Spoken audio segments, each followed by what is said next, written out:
Okay, let's dive into the body's powerful command center, the adrenal glands. Think of them as master sentinels.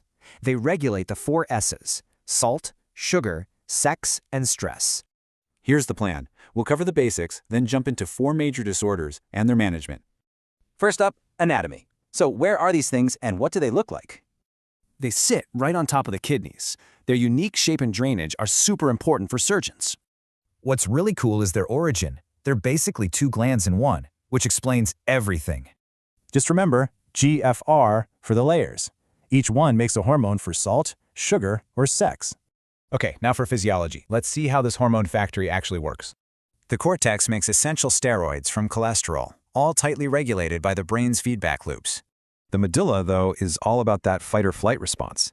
It's a direct line for adrenaline. So what happens when this perfectly tuned system goes wrong? Let's get into the disorders. We're going to look at what happens when you have too much or too little of these hormones. With Addison's, the adrenals fail. Look for hyperpigmentation, low blood pressure, and high potassium. Cushing's is the opposite. Way too much cortisol. Think central obesity, striae, and hypertension. Pheo is a catecholamine tumor. Think headaches, sweating, palpitations. And since it can be hereditary, genetic testing is key.